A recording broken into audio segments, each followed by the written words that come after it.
Good afternoon students, आप सभी का स्वागत करता हूं अपने यूट्यूब चैनल एससीएस एजुकेशन के लाइव क्लास में। दोस्तों, मैं आशा करता हूं कि आप सभी ठीक होंगे और हम लोग जो है अपनी क्लास को आगे बढ़ाते हुए हम लोगों ने बायोलॉजी के दो पेपर जो हमारा शोषण और जीव पर काम था उसके सारे ऑब्जेक्टिव को देख लिए थे और हम लोग जो आज पढ़ने वाले हैं वो हम लोग देखेंगे थर्ड चैप्टर परिवहन के सभी इंपोर्टेंट ऑब्जेक्टिव क्वेश्चन को जो आपके बोर्ड एग्जाम के लिए बहुत ज़्यादा ही इंपॉर्टेंट रहता है।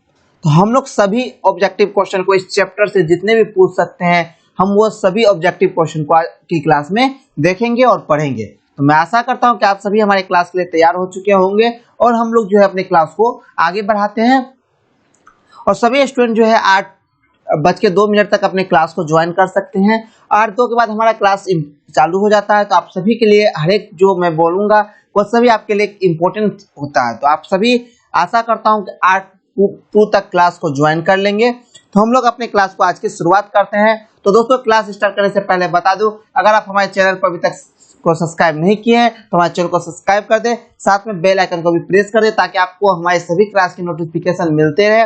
और अगर आप अभी तक हमारे ग्रुप को ज्वाइन नहीं हुए हैं तो हमारे डिस्क्रिप्शन में हमारे ग्रुप का लिंक दिया गया है, आप वहां से जाके हमारे ग्रुप को जुड़ सकते हैं। साथ में अगर आपको उसका पीडीएफ चाहिए तो आपको पूरा क्लास को इन तक देखना होगा और मैं क्लास के बीच में कभी भी अटेंडेंस लूँ तो आपका अटेंडेंस उसमें मिलना चाहिए, तो ही आपको उसका पीडीएफ मिलेगा।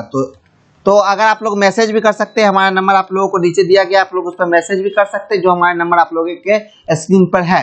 तो हमारे चैनल पर आपको प्रत्येक चैप्टर का चैप्टर वाइज ऑब्जेक्टिव मिलेगा, जहां से जैसे हम लोग पढ़ाई कर रहे हैं वैसे वैसे हम लोग चैप्टर वाइज जो है वीडियो बना के ऑब्जेक्टिव आप लोगों के लिए लेके आ रहे हैं। तो हम अपने क्लास को आज के स्टार्ट करते हैं। तो सबसे पहला क्वेश्चन हम लोग परिवहन का देखते हैं, जीवित प्राणियों के जीवन के लक्षण क्या है। दोस्तों, हम लोग जो है ये एक टेस्ट के तौर पर नहीं देख रहे हैं ये क्लास को, ये हमारा कोई भी टेस्ट नहीं है, ये मैं आप लोगों को अभी ऑब्जेक्टिव पढ़ा रहा हूँ। जब टेस्ट लूंगा, जो हम लोग संडे को बायोलॉजी का टेस्ट लेंगे तो उसमें हम लोग उसको टेस्ट के तौर पर देखेंगे, लेकिन अभी हम लोग इसको टेस्ट के तौर पर नहीं देखेंगे। ये अभी आपको क्वेश्चन रहेगा, उसका आंसर भी आपको अभी तक हम ही देंगे, तो आप लोग इसका आंसर देखेंगे जो मैं दूंगा। तो हम अपने क्लास को आज का स्टार्ट करते हैं। सबसे पहला क्वेश्चन आपके बोर्ड स्क्रीन पर है, जीवित प्राणियों के जीवन के लक्षण क्या है। मतलब जो जीवित प्राणी होते हैं उसके जीवन के जो लक्षण होते हैं वो क्या है। तो उपापचय, जीवित प्राणियों के जो जीवन के लक्षण है वो उपापचय, मतलब उत्सर्जन क्रिया, जो घूमना फिरना, ये सब वो लोग करते रहते हैं। हमारा सेकंड क्वेश्चन है, उपापचय क्रिया के दौरान किसका निर्माण होता है। जब हमारे शरीर में उपापचय क्या क्रिया होता है इसके दौरान किसका निर्माण होता है। तो जीव द्रव का या नई कोशिकाओं का किसका निर्माण होता है, जीव द्रव का निर्माण होता है या हमारे शरीर में नई कोशिकाओं का निर्माण होता है। किस क्रिया के दौरान, उपापचय क्रिया के दौरान।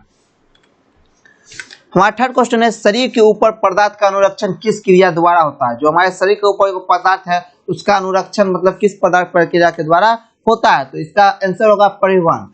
तो आपके सामने 3 क्वेश्चन आप लोग देखिए। पहला, जीवित प्राणियों के जीवन के लक्षण क्या है, तो उपापचय। आपको ऑप्शन रहेगा, वहां पर 4 ऑप्शन रहेगा जिसमें से हम लोग चूज करेंगे उपापचय। उसका सेकंड हमारा उपापचय क्रिया के दौरान किसका निर्माण होता है। तो उपापचय क्रिया के दौरान निर्माण होता है जीव द्रव का या नई कोशिकाओं का। उसका थर्ड क्वेश्चन हमारा है, शरीर में उपयोगी पदार्थ का अनुरक्षण किस प्रकार से होता है। तो शरीर में जो उपापचय पदार्थ है उसका अनुरक्षण परिवहन क्रिया द्वारा होता है। अब हम लोग अपने 4th नंबर क्वेश्चन की ओर बढ़ते हैं। 4th नंबर क्वेश्चन हमारा है, जाइलम कौन सा उत्तक है। ये क्वेश्चन आप लोग सभी के लिए इंपॉर्टेंट है कि जाइलम कौन सा उत्तक है। तो जाइलम जो है हमारा जल संवाहक उत्तक है। कैसा उत्तक है, जल संवाहक, मतलब दोस्तों ये जल को लेके जाने और लेके आने का काम करता है। कौन सा, जाइलम। फ्लोएम उत्तक किसका निर्माण करता है। ये भी क्वेश्चन आपके इंपॉर्टेंट है कि फ्लोएम उत्तक किसका निर्माण करता है। तो फ्लोएम उत्तक जो है वह संवहन मंडल का काम करता है। किसका काम करता है, संवहन मंडल का। जाइलम कैसा उत्तक है, जाइलम हमारा जल संवाहक उत्तक है। फ्लोएम उत्तक किसका निर्माण करता है, फ्लोएम उत्तक हमारा संवहन मंडल का काम करता है। 6 में क्वेश्चन हमारा है, पौधे में खाद्य पदार्थों का हस्तांतरण किस रूप में होता है। जो पौधे होता है उसमें खाद्य पदार्थों का जो हस्तांतरण होता है वह किस रूप में होता है। जो पौधे में जो खाद्य पदार्थ का हस्तांतरण है वह किस रूप में होता है। तो सुक्रोज के रूप में। कैसे होता है पौधे में खाद्य पदार्थों का हस्तांतरण, पौधे में खाद्य पदार्थों का हस्तांतरण हमारे शरीर में सुक्रोज के रूप में होता है। किसके रूप में, सुक्रोज के रूप में। तो जाइलम कैसा उत्तक है, जाइलम जो है हमारा जल संवाहक उत्तक है। फ्लोएम उत्तक किसका निर्माण करता है, संवहन वर्णन का काम करता है। उसके बाद पौधे में खाद्य पदार्थों का हस्तांतरण किस रूप से होता है, तो सुक्रोज के रूप में होता है। आपको 4 ऑप्शन दिया रहेगा, उसमें से आपको एक चूज करना होगा, जिसमें हम लोग सुक्रोज को चूज करेंगे।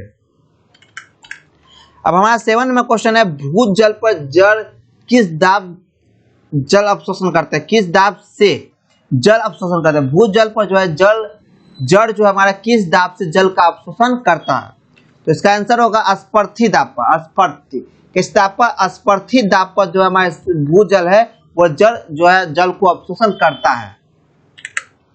उसके बाद हमारा 8 नंबर क्वेश्चन है, जल ऊपर की ओर किस दाब द्वारा चढ़ता है। यह आपका एक इंपॉर्टेंट क्वेश्चन है। और दोस्तों ये हमारा पूरा जो ऑब्जेक्टिव रिलेटेड है वो हमारा परिवहन चैप्टर से रिलेटेड है। इससे पहले हम लोग जैव प्रक्रम के चैप्टर से पोषण के बारे में रिलेटेड क्वेश्चन देखे थे।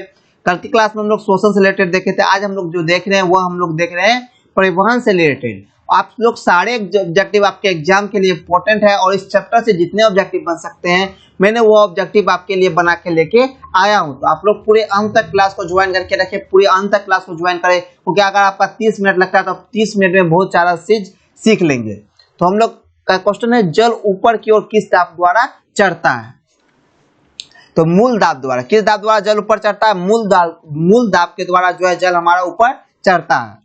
उसका 9 नंबर क्वेश्चन हमारा है, भूजल में कौन से लवण मौजूद रहते हैं। क्या क्वेश्चन हमारा है, भूजल में कौन से लवण मौजूद रहते हैं। तो भूजल में जो हमारे लवण होते हैं वो नाइट्रोजन होते हैं, फास्फोरस होते हैं और लोहा होते हैं। भूजल में कौन कौन से लवण मौजूद होते हैं, नाइट्रोजन, फास्फोरस और लोहा। आपको ये ऑब्जेक्टिव क्वेश्चन में दे देगा, और एक दे देगा इनमें से सभी, या एक और कोई दे देगा, या कहेगा इनमें से सभी। आप लोग याद रखेंगे भूजल में जो हमारे लवण मौजूद रहते हैं वो होते हैं, पहला नाइट्रोजन, दूसरा हमारा फास्फोरस और तीसरा हमारा लोहा जो वो हमारे भूजल में मौजूद रहता है। तो ये तीनों आप लोग याद रख लेंगे। भूजल में 3 लवण मौजूद होते हैं, नाइट्रोजन, फास्फोरस और लोहा। अब अपने 10 नंबर क्वेश्चन के ऊपर बढ़ते हैं। 10 नंबर क्वेश्चन हमारा, जल एवं खनिज लवण की अधिक ऊंचाई तक संचालन क्या कराता है। जो जल एवं खनिज लवण है उसकी अधिक ऊंचाई तक संचालन हमारा क्या कहलाता है, जल के अधिक ऊंचाई तक संचालन क्या कहलाता है, तो स्थानांतरण कराता है। क्या कहलाता है, स्थानांतरण। जल एवं खनिज लवण की अधिक ऊंचाई तक संचालन करना स्थानांतरण कहलाता है। तो मकई का पौधा प्रतिदिन कितना लीटर जल छोड़ता है, 3 से 4 लीटर। ये आपका एक इंपॉर्टेंट ऑब्जेक्टिव क्वेश्चन है कि मकई का पौधा प्रतिदिन कितना लीटर जल छोड़ता है। तो मकई का पौधा प्रतिदिन 3 से 4 लीटर जल छोड़ता है। कितने स्टूडेंट इस चैप्टर की पढ़ाई कर चुके होंगे, कितने नहीं किए होंगे। जो नहीं किए हैं उसके लिए ये सब क्वेश्चन बहुत ही इंपॉर्टेंट है, और ये सब आपके एग्जाम के लिए बहुत ही इंपॉर्टेंट क्वेश्चन है कि मकई का पौधा प्रतिदिन कितना लीटर जल छोड़ता है। तो इसका आंसर होगा 3 से 4 लीटर। अगर कोई भी आपसे जीके के तौर पर भी ये क्वेश्चन आपसे पूछ सकता है कि मकई का पौधा प्रतिदिन कितना लीटर जल छोड़ता है। अब हम 12 नंबर क्वेश्चन बताए, सम का पौधा प्रतिदिन कितना लीटर जल छोड़ता है। कैसा, किसका पौधा, सम का पौधा प्रतिदिन कितना लीटर जल छोड़ता है, तो 10 से 20 लीटर। सम का पौधा कितना लीटर जल छोड़ता है, 10 से 20 लीटर। मकई कितना लीटर प्रतिदिन जल छोड़ता है, 3 से 4 लीटर। तो अब हम लोग अपने 13 नंबर क्वेश्चन की ओर बढ़ रहे हैं। 13 नंबर क्वेश्चन हमारा है, एक पत्ती में जल की कितनी मात्रा होती है। क्या क्वेश्चन हमारा है, एक जो पत्ती होती है उसमें जल की कितनी मात्रा उपस्थित रहती है, जो पत्ती होती है। तो पत्ती के भार के बराबर, कितनी, पत्ती के वजन के बराबर पत्ती में जल की मात्रा होती है। उसके बाद 14 नंबर क्वेश्चन हमारा है, एक पौधा अपने जीवन काल में कितना जल वाष्पोत्सर्जित करता है। क्या क्वेश्चन हमारा है, एक पौधा जो है अपने जीवन काल में कितना जल वाष्पोत्सर्जित करता है।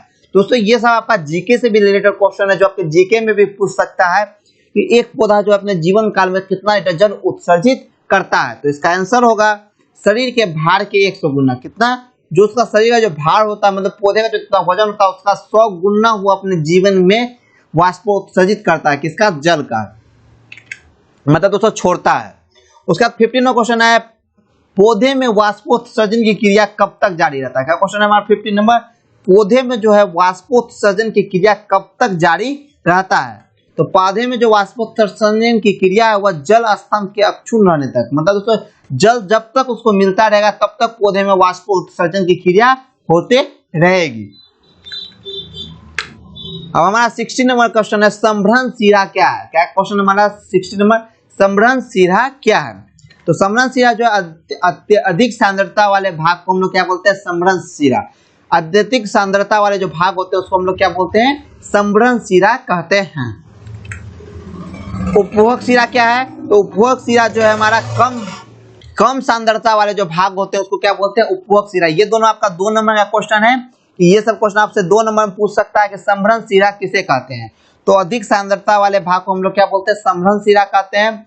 उपभोग शिरा किसको कहते हैं, कम सांद्रता वाले भाग को हम लोग क्या बोलते हैं, उपभोग शिरा कहते हैं। ये सब आपका इंपॉर्टेंट ऑब्जेक्टिव क्वेश्चन बनता है। अब हमारा 18 नंबर क्वेश्चन है, खाद्य पदार्थों का हस्तांतरण फ्लोएम में किस नालिका द्वारा होता है। ये दोनों आपका इंपॉर्टेंट ऑब्जेक्टिव क्वेश्चन, ये आपका इंपॉर्टेंट ऑब्जेक्टिव है कि खाद्य पदार्थों का हस्तांतरण जो है फ्लोएम में किस नालिका द्वारा होता है। जो फ्लोएम है उसमें फ्लोएम में के किस नालिका द्वारा खाद्य पदार्थों का हस्तांतरण होता है। ये हम लोग क्लास के दौरान सैटरडे के दिन पढ़ाई किए थे। तो चालनी नालिका के द्वारा, किसके द्वारा, चालनी नालिका के द्वारा खाद्य पदार्थों का हस्तांतरण होता है। अब हम 19 नंबर क्वेश्चन की ओर बढ़ते हैं। 19 नंबर क्वेश्चन हमारा है, जाइलम में पथ की गति क्या होता है। क्या क्वेश्चन हमारा है, जाइलम में पथ की गति क्या होता है। तो जाइलम में जो पथ की गति होती है वो एक दिशीय होती है। कैसी होती है, एक दिशा, मतलब जाइलम जो है पथ की गति एक दिशा में करता है, ना कि ले जाने का भी काम करता है, ले आने का काम नहीं करता, सिर्फ ये एक दिशा में काम करता है। मतलब तो सिर्फ लेके जाएगा तो सिर्फ लेके जाने का काम करेगा, लेके आएगा तो लेके आने का काम करेगा।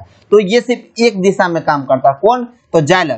तो जाइलम की पथ की गति क्या है, एक दिशीय। आप लोग इस क्वेश्चन को याद रखेंगे कि जाइलम की जो गति होती है पथ की वो एक दिशीय होती है। उसके बाद 20 नंबर क्वेश्चन हमारा है, फ्लोएम में पथ की गति क्या होती है। क्या क्वेश्चन हमारा है, फ्लोएम में पथ की गति क्या होती है। तो फ्लोएम में जो पथ की गति होती है वो दो दिशा होते हैं, मतलब लेके जाएगा भी लेके आएगा भी। तो ये दोनों तरफ काम करता है। जाइलम किधर का होता है, जाइलम सिर्फ हमारा एक दिशा में काम करता है और फ्लोएम जो है हमारा द्विदिशीय में काम करता है। ये दोनों दोस्तों क्वेश्चन जो है आपके एग्जाम के लिए बहुत ही इंपॉर्टेंट है और ये दोनों क्वेश्चन आप आशा करेंगे कि आप लोग याद ही कर लेंगे अभी क्लास के दौरान ही, कि जाइलम की जो पथ की गति होती है वो एक दिशीय होती है और फ्लोएम की जो पथ की गति होती है वो द्विदिशीय होती है। आप सभी मेरे अंदर से इस क्वेश्चन को याद कर लिए होंगे क्योंकि ये क्वेश्चन जो है आपके इस चैप्टर के बहुत ही वीवीआई ऑब्जेक्टिव क्वेश्चन है आपके एग्जाम के लिए।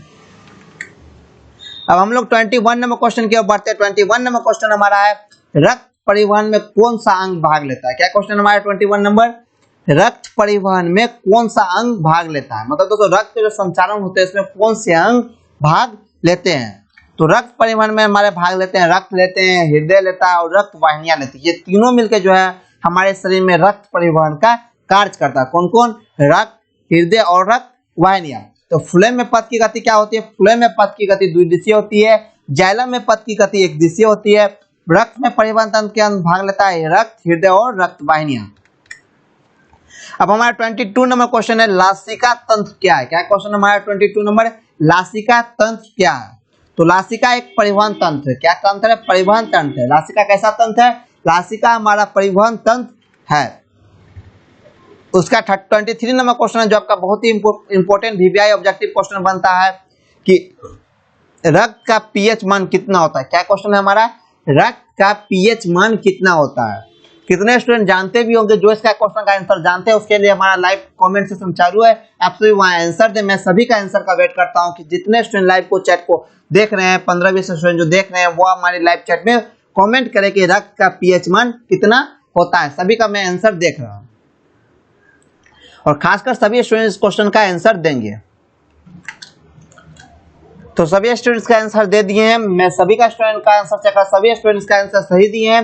रक्त का पीएच मान जो हमारा होता है वो होता है 7.4। क्या होता है, 7.4। मैं चाहता हूं कि सभी स्टूडेंट्स का लाइव चैट में कमेंट करें और आप लोग क्लास से रिलेटेड बात करें तो ज्यादा अच्छा। जैसे मैंने अभी आपको आंसर देने के लिए कहा तो आप लोग आंसर दीजिए तो ज्यादा ही बेटर होता है।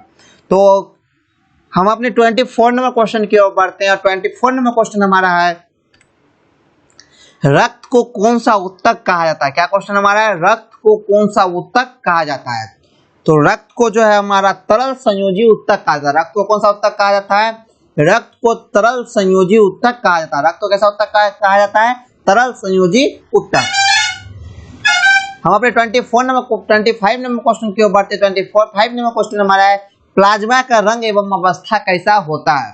यह आपका इंपॉर्टेंट ऑब्जेक्टिव क्वेश्चन है कि प्लाज्मा का रंग एवं अवस्था कैसा होता है। तो सभी स्टूडेंट इस क्वेश्चन का आंसर दे कि प्लाज्मा का रंग एवं अवस्था कैसा होता है। तो प्लाज्मा का रंग एवं अवस्था कैसा होता है? पीला एवं चिपचिपा। क्या होता है? पीला एवं चिपचिपा। प्लाज्मा का रंग कैसा होता है? प्लाज्मा का रंग पीला होता है और इसका अवस्था चिपचिपा होता है। आप सभी एक बार मैं फिर से बता रहा हूँ, आप सभी गौर करेंगे कि प्लाज्मा का रंग चिपचिपा, सॉरी, प्लाज्मा का जो रंग होता है वो पीला एवं अवस्था चिपचिपा होता है। ये क्वेश्चन सभी स्टूडेंट अपने ब्रेन में घुसा लेंगे कि प्लाज्मा का रंग पीला एवं अवस्था चिपचिपा होता है। अब हमारा 26 नंबर क्वेश्चन है, प्लाज्मा में उपस्थित प्रोटीन कौन कौन से होते हैं? प्लाज्मा में कौन कौन से प्रोटीन उपस्थित होते हैं? तो प्लाज्मा में जो प्रोटीन होते हैं वो होते हैं फाइब्रोजोमिन, हिपेरिन और प्रोभोबिन। तो आप लोग याद कर लेंगे। प्लाज्मा का शेष भाग क्या कहलाता है? जो प्लाज्मा को छोड़ के जो भाग बचते हैं उसको वो क्या कहलाते हैं? प्लाज्मा को जो शेष भाग होते हैं उसको हम लोग क्या बोलते हैं? सीरम। तो प्लाज्मा का रंग एवं अवस्था कैसा होता है? प्लाज्मा का रंग एवं अवस्था पीला एवं चिपचिपा होता है। तो प्लाज्मा के शेष भाग को हम लोग क्या बोलते हैं? प्लाज्मा के शेष भाग को हम लोग सीरम बोलते हैं। अब हमारा 28 नंबर क्वेश्चन है, आरबीसी का क्या कार्य होता है? मतलब दोस्तों आरबीसी का जो है हमारे शरीर में क्या काम होता है? तो आरबीसी का काम होता है शरीर में ताप को संतुलित रखना है। क्या काम करना है? ताप को संतुलित करना। गर्मी है क्या ठंडा है, इसका हम लोग आरबीसी जो है हमारे शरीर में पता लगाता है। आरबीसी का ये काम होता है कि शरीर में ताप को संतुलित रखना। गर्मी है या सर्दी है, इसका भी एहसास हम लोगों को आरबीसी के कारण ही प्राप्त होता है। ये सब हम लोग क्लास के दौरान जो है अच्छे से डिस्कशन कर चुके थे। तो आप लोग अगर डिस्कशन किए होंगे तो आप लोगों को ये बन रहा होगा, अगर आप लोग क्लास को अटेंड किए होंगे तो, और आप सभी इस क्वेश्चन का आंसर जानते भी होंगे। तो आरबीसी का क्या कार्य है? आरबीसी का कार्य है तो शारीरिक ताप को संतुलन करना। उसका डब्ल्यूबीसी का काम क्या काम है? आप सभी स्टूडेंट इस क्वेश्चन का आंसर जानते भी होंगे। डब्ल्यूबीसी का काम होता है हमारे शरीर में रोग प्रतिरोधक क्षमता को बढ़ाना। क्या काम होता है? रोग प्रतिरोधक क्षमता को बढ़ाना हमारे शरीर में डब्ल्यूबीसी का काम होता है। किसको? रोगाणुभक्षण का। हम लोग 30 नंबर क्वेश्चन की ओर बढ़ते हैं। 30 नंबर क्वेश्चन हमारा है, केसुरुकी हृदय में कितने व्यस्म होते हैं? क्या है क्वेश्चन हमारा?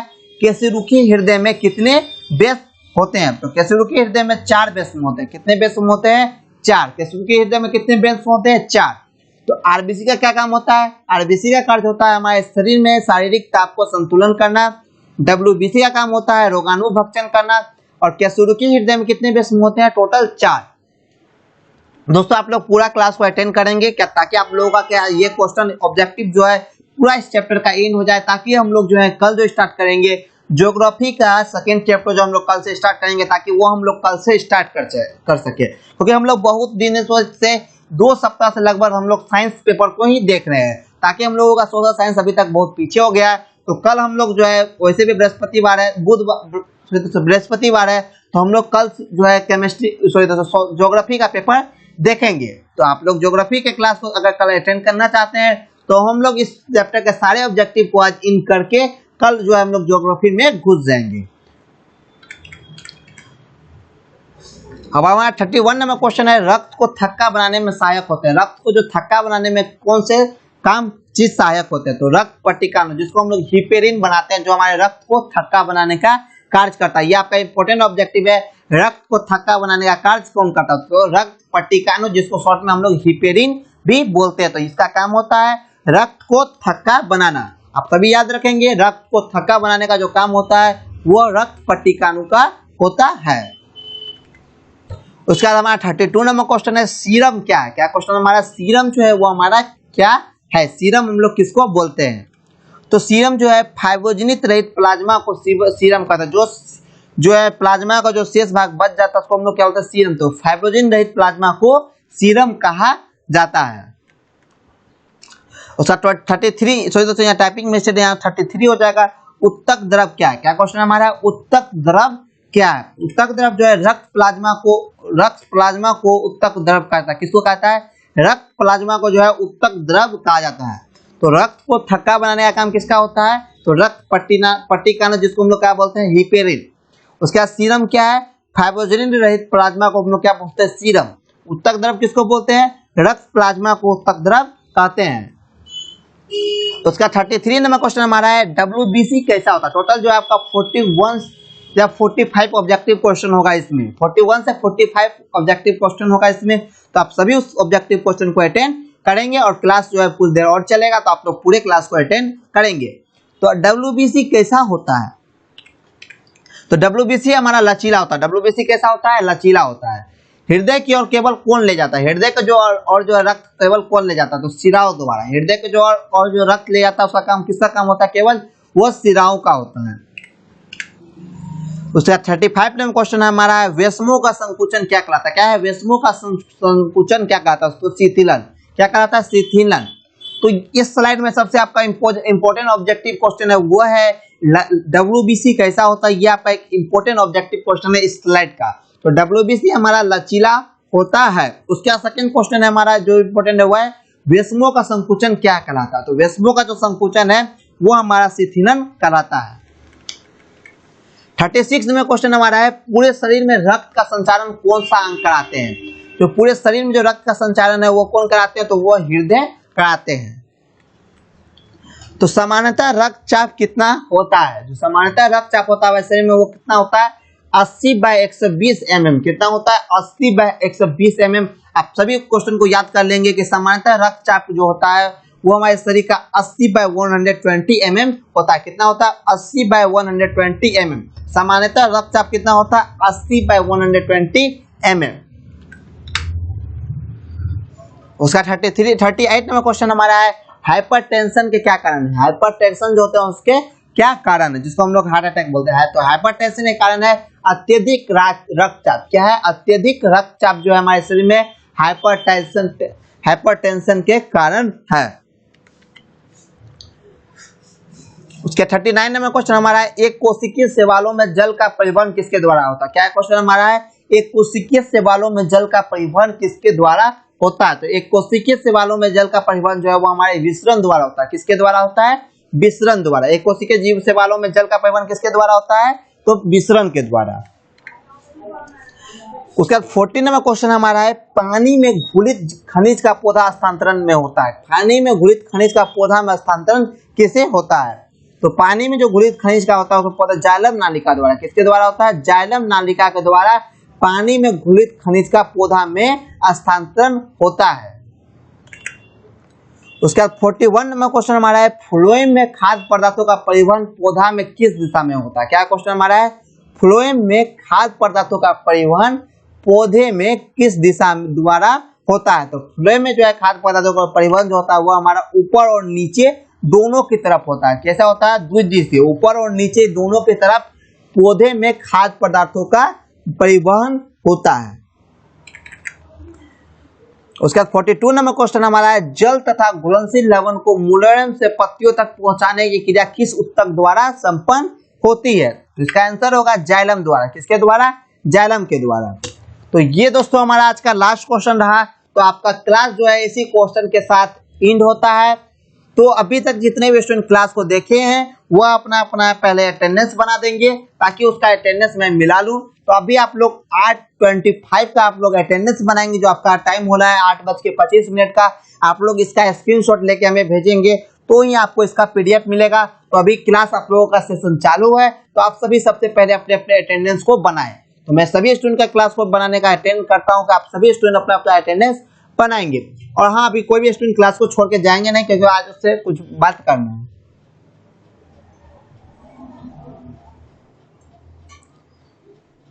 तो आप सभी अपना अपना अटेंडेंस बना ही रहे होंगे। तो आप सभी बहुत सारे स्टूडेंट जो जल्दी जल्दी मैसेज कर रहे हैं तो आप लोग अपना अटेंडेंस बना दिए होंगे। तो अब मैं बताता हूं कि आप लोग जो हम लोग जो कल की क्लास में देखेंगे वो देखेंगे बायोलॉजी दोस्तों ज्योग्राफी के सेकंड चैप्टर जो हमारा भूमि है इस चैप्टर को कल हम लोग शुरुआत करेंगे सोशल साइंस का। सोशल साइंस के किस चैप्टर को स्टार्ट करेंगे? तो इकाई 2 जो कृषि है हमारा ज्योग्राफी का हम लोग कल से उसको पढ़ना चालू करेंगे। तो कल हम लोग किस पेपर को पढ़ेंगे? कल हम लोग सोशल साइंस को पढ़ेंगे शाम के 8 बजे। तो आप सभी जो है शाम में 8 बजे जो है सोशल साइंस की क्लास को अटेंड कर लेंगे। और एक खास बात आप लोगों के लिए कि हमारे चैनल के द्वारा आप लोगों को मैथ की क्लास प्रोवाइड नहीं कराई जाएगी। क्या? तो हमारे चैनल के द्वारा आप लोगों को मैथ की क्लास प्रोवाइड नहीं कराई जाएगी। मैथ के सिवाय सभी पेपर की आप लोगों को जो है क्लास प्रोवाइड कराई जाएगी। साथ में मैथ में भी आपको वो सभी क्लास ली जाएगी जो आपका फार्मूला से रिलेटेड बेस्ड क्लास है। मतलब दोस्तों जो आपका फार्मूला से रिलेटेड क्वेश्चन है, मतलब दोस्तों जैसे त्रिकोणमिति का फार्मूला क्लास हुआ, तो हमारा चैप्टर 1 हुआ बहुपद से रिलेटेड, तो इस सब का जो फॉर्मूला का क्लास होगा, जैसे घनत्व, आयतन, घनत्व, पृष्ठ का क्षेत्रफल, तो ये सब का जो क्लास है हम लोग एक एक क्लास ले लेंगे। जैसे में थ्योरम हुआ, तो जितने भी 5 नंबर के क्वेश्चन का आंसर होते हैं ये सब हम लोग अपने क्लास में लेंगे। तो मैं आप लोगों को बताता हूँ मैं मैथ में कौन कौन सा क्लास आप लोगों का लूंगा। तो जितना भी मैथ का फॉर्मूला होगा क्लास 10th का, फिर से रिपीट कर देता हूँ, क्लास 10th के मैथ के जितने फॉर्मूले होंगे उन सभी का क्लास हमारे द्वारा एक एक करके प्रोवाइड कराई जाएगी आपके जरूरत के अनुसार। तो मैथ की क्लास जो है आप लोगों को प्रोवाइड कराई जाएगी किसकी, तो त्रिकोणमितीय फार्मूला की। दूसरी आपको रचना की क्लास प्रोवाइड कराई जाएगी। तीसरा आपका थ्योरम का, आप लोगों की किताब में जितना 11-12 थ्योरम है उस सभी की पढ़ाई आप लोगों को हमारे चैनल के द्वारा कराई जाएगी। तो हम लोग जो पढ़ाई करेंगे मैथ में वो थ्योरम की, सभी थ्योरम की पढ़ाई करेंगे।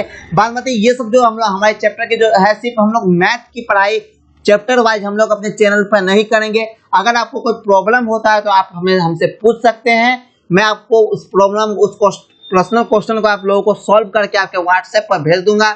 अगर आपको मैथ से रिलेटेड कोई भी क्वेश्चन पूछना है तो मैं आपको उसको प्रॉब्लम को सॉल्व करके आपको भेज दूंगा। तो क्योंकि मैथ की क्लास में हमारे उतने व्यू नहीं आ रहे थे जो हमको क्लास चलाना वाजिब लगा, 10-12 व्यू आ रहे थे हमारे मैथ की क्लास में, इस कारण हम लोग जो है मैथ की क्लास को बंद कर दिए। मैथ की क्लास में हम लोग जो क्लास लेंगे वो त्रिकोणमितीय फार्मूला, थ्योरम, रचना, मतलब जो आपके इंपॉर्टेंट क्वेश्चन है, जो 5 नंबर में आपके क्वेश्चन पूछे जा सकते हैं, तो मैं उसका क्लास आप लोगों का लूंगा। और आप लोगों को जो क्लास चाहिए हमारे द्वारा मैथ में, मैं वो क्लास भी आप लोगों का लूंगा।